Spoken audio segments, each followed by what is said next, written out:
మన DNA TV, మన రాష్ట్రం, మన ఛానల్. నమస్కారం, వార్తలకి స్వాగతం. ఈనాటి వార్తా విశేషాలు. రాష్ట్రంలోని సాగునీటి ప్రాజెక్టులపై ముఖ్యమంత్రి చంద్రబాబు నాయుడు కీలక సమీక్ష నిర్వహించారు. పోలవరంతో పాటు పెండింగ్ లో ఉన్న అన్ని ప్రాజెక్టుల్ని నిర్దేశిత గడువులోగా పూర్తి చేయాలని అధికారుల్ని ఆదేశించారు.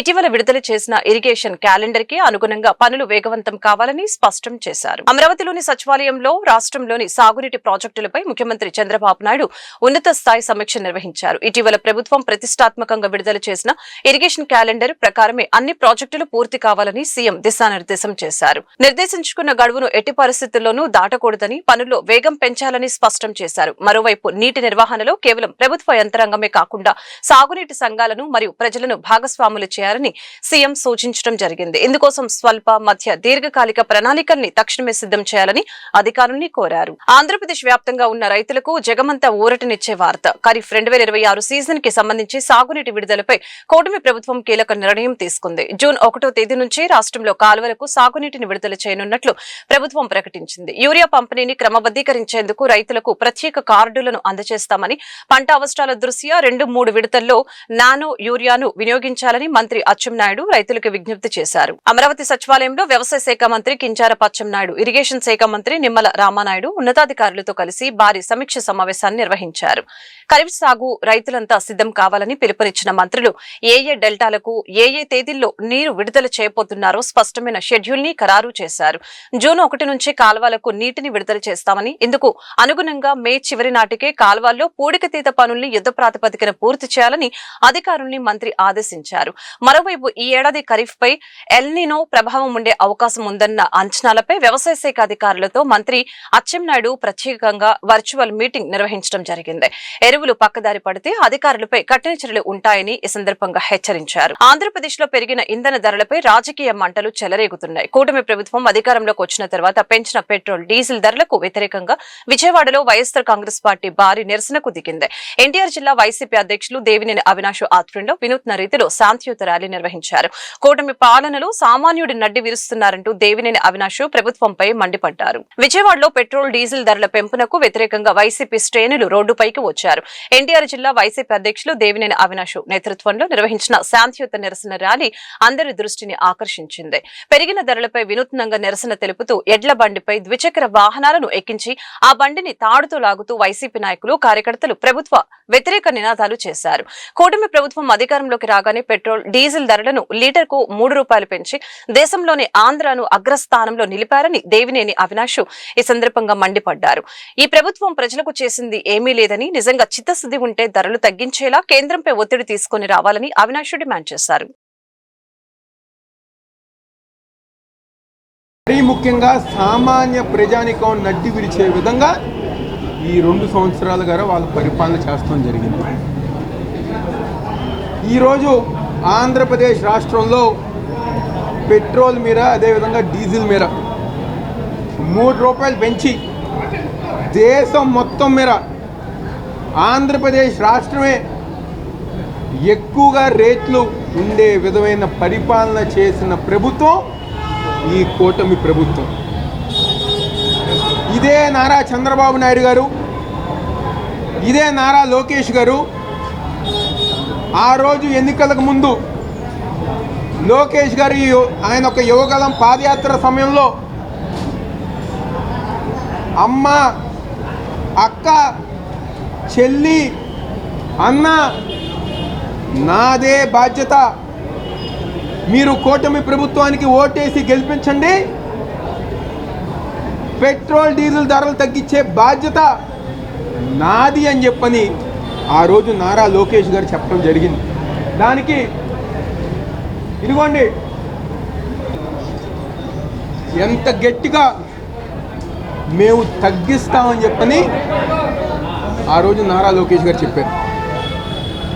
మరీ ముఖ్యంగా మా తూర్పు నియోజకవర్గంలో ఇక్కడికి పాదయాత్ర వచ్చినప్పుడు మా ఆటో నగర్ ప్రాంత సోదరులతో, మా లారీ ఓనర్స్ అసోసియేషన్ సభ్యులతో మీటింగ్ ఏర్పాటు చేసి విజయవాడ నగరంలో భారీ బ్యాంక్ లోన్ ఫ్రాడ్ మూట గుట్టు రట్టయింది. నకిలీ పత్రాలు, ఫేక్ అకౌంట్లతో యాక్సిస్ బ్యాంకును ముంచిన ఒక కిలాడి కేటుగాడిని విజయవాడ సైబర్ క్రైమ్ పోలీసులు అరెస్టు చేశారు.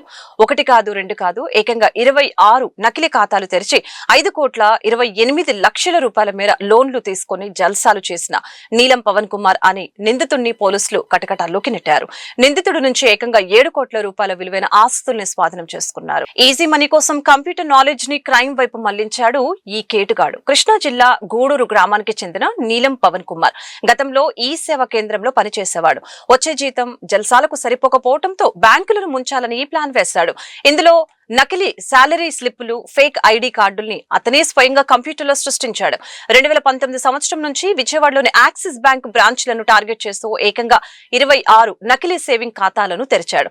గొనుదల బ్రాంచ్ లో 9 ఫేక్ అకౌంట్ల ద్వారా 1,76,00,000, ఏలూరు రోడ్డు బ్రాంచ్ లో 10 అకౌంట్ల ద్వారా 1,32,00,000, మెయిన్ బ్రాంచ్ లో 7 అకౌంట్ల ద్వారా 2,20,00,000 రూపాయల చొప్పున మొత్తం 5,28,00,000 రూపాయల లోన్లు, క్రెడిట్ కార్డుల ద్వారా డ్రా చేసి అయాష్ చేశాడు. బ్యాంక్ అధికారుల ఫిర్యాదుతో రంగంలోకి దిగిన సైబర్ క్రైమ్ పోలీసులు నిందితుడిని సూర్యరావుపేట పోలీస్ స్టేషన్ పరిధిలో అదుపులోకి తీసుకున్నారు.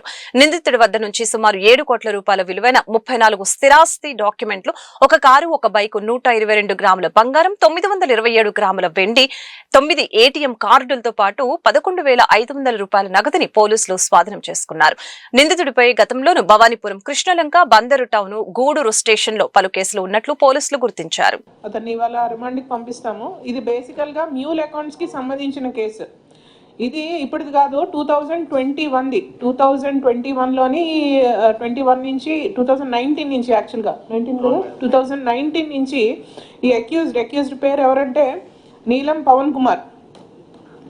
యాక్చువల్గా మా దగ్గరికి కంప్లైంట్ వచ్చింది, యాక్సిస్ బ్యాంక్ నుంచి కంప్లైంట్ ఇవ్వడం జరిగింది. పలు పోలీస్ స్టేషన్ పరిధిలోని కొంతమంది వ్యక్తులు కొన్ని అకౌంట్స్, అంటే దాదాపు ఈచ్ అండ్ ఎవ్రీ బ్యాంక్లోని కొన్ని అకౌంట్స్, ఒక బ్యాంక్లో, ఒక బ్రాంచ్లో, ఒక యాక్సిస్ బ్యాంక్ బ్రాంచ్లోని ఒక 10 అకౌంట్లు, ఒక 5 అకౌంట్స్, 6 అకౌంట్స్, అలాగే ఆల్ టుగెదర్ 3 పోలీస్ స్టేషన్స్ పరిధిలోని ఒక 26 అకౌంట్స్ కొంతమంది ఖాతాలు ఓపెన్ చేసి, అది సేవింగ్స్ బ్యాంక్ ఖాతాలు, అది ఓపెన్ చేసి దాని ద్వారా అవి ఎలా ఇచ్చారంటే picture, those accounts are salaried accounts అన్నట్టు, శాలరీ పర్పస్ కోసం ఓపెన్ చేసిన అకౌంట్స్ అన్నట్టు చేసి దాని ద్వారా క్రెడిట్ కార్డ్స్ అండ్ దాని ద్వారా లోన్స్, చాలా మటుకు లోన్స్ తీసుకొని, ఈ లోన్స్ క్రెడిట్ కార్డ్ ద్వారా తీసుకున్న లోన్స్, మామూలుగా ఖాతాల ద్వారా తీసుకున్న లోన్స్ దాదాపు ఒక 5.6 crores వరకు తీసుకొని ఎగ్గొట్టడం జరిగింది అనేది కంప్లైంట్ మా దగ్గర.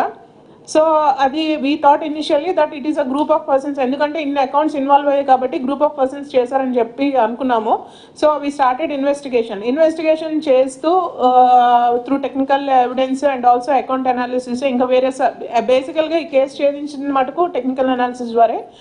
సో దానిలోని ఇన్వెస్టిగేట్ చేసి నీలం పవన్ కుమార్ అనే వ్యక్తి is the person who is behind this fraud అనేది మేము కనుక్కున్నాం. ఇది సైబర్ క్రైమ్లో ఎందుకు రిపోర్ట్ చేయబడింది అంటే ఇంపర్సనేషన్ చేశాడు అండ్ వేరే వాళ్ళ ఐడెంటిటీస్ని థెఫ్ట్ చేసి దాని ద్వారా ఖాతాలు ఓపెన్ చేశాడు. అలాగే మ్యూల్ అకౌంట్స్ ఓపెన్ చేసి ఆ మ్యూల్ అకౌంట్స్ ద్వారా బ్యాంక్ వాళ్ళని చీట్ చేసి అది తన సొంత లాభానికి యూజ్ చేసుకున్నాడు. కాబట్టి ఒక కేసు రిజిస్టర్ చేయడం జరిగింది. కేసు రిజిస్ట్రేషన్ చేసిన తర్వాత ఇతన్ని అరెస్ట్ చేయడం జరిగింది ఆఫ్టర్ క్యారింగ్ అవుట్ ఇన్వెస్టిగేషన్.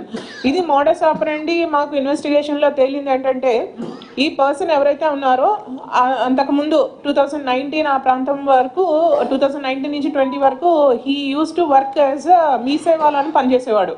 2017లోనే ఉద్యోగం వచ్చినట్టుంది మీ సేవాలో, outsourcing job or something like that. So he had access to all the details మాట. ఎవరైతే ప్రజలు అతని వద్దకు వస్తారో ఫర్ సర్వీసెస్, వాళ్ళతోని బాగా పరిచయాలు పెంచుకున్నాడు. పట్మట మీ సేవలో పనిచేసేవాడు అతను.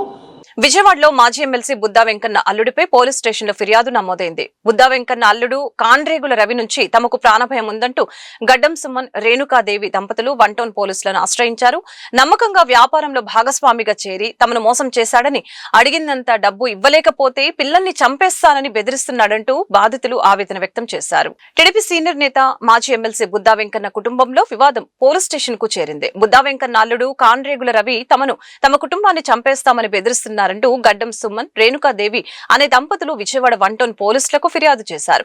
కాండ్రేగుల రవి తమతో నమ్మకంగా వ్యాపార భాగస్వామిగా చేరి ఆ తర్వాత మోసానికి పాల్పడ్డాడని బాధితులు ఆరోపిస్తున్నారు.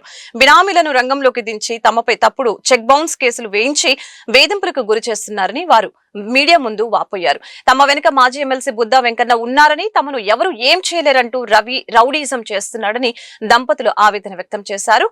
పోలీసులు తక్షణమే స్పందించి తమకు రక్షణ కల్పించాలని, రవిపై చట్టపరమైన చర్యలు తీసుకోవాలని బాధితులు డిమాండ్ చేశారు. నా పేరు గడ్డం రేణుకాదేవి, గడ్డం సుమన్ గారు వాళ్ళ మిస్సెస్ అండి. వాళ్ళిద్దరూ బిజినెస్ ఇద్దరు కలిసి చేసుకునే వాళ్ళు. అప్పుడు ఇవ్వాల్సినవన్నీ బాకీలు అంటే డబ్బులు ఇవ్వాల్సిన వడ్డీ డబ్బులు అన్నీ ఇచ్చేయంగా ఇంకా ఇవ్వాల్సినవి ఉన్నాయి అని చెప్పి మళ్ళీ ఈయనకి ఇంట్రెస్ట్ ఇస్తాను అని చెప్పి బిజినెస్లో కూడా ప్రాఫిట్ షేరింగ్ ఇస్తాను అని చెప్పి నా పేరుతో ఉన్న నోట్లు చెక్లు తీసుకున్నారు బ్లాంక్వి. ఎందుకు బ్లాంక్వి అని అడిగితే కూడా వాళ్ళు గట్టిగా చెప్పారు. కాండ్రేగుల రవి అని ఆయన గట్టిగా చెప్పారు, నేను ఇవి జస్ట్ మీకు సెక్యూరిటీ కోసమేనమ్మా, నేను మిస్యూజ్ చెయ్యను, కన్ఫర్మ్గా మిస్యూజ్ చెయ్యను అని గట్టిగా చెప్తేనే బ్లాంక్ నోట్ చెక్ రాయించుకున్నారండి. 4 బ్లాంక్ చెక్స్, 4 ప్రామిసరీ నోట్సెస్ రాయించుకున్నారు. పేర్లు ఏమి రాయించుకోలే వాటి మీద. ఇప్పుడు 2023లో మాకు వాళ్ళ గురించి విషయాలన్నీ క్లియర్గా తెలుసుకునేసరికి లేట్ అయ్యింది మాకు. అప్పుడు మేము తెలుసుకొని వాళ్ళని తిరిగి అడిగేసరికి మా వారి మీద ప్రాణహాని చేయడము,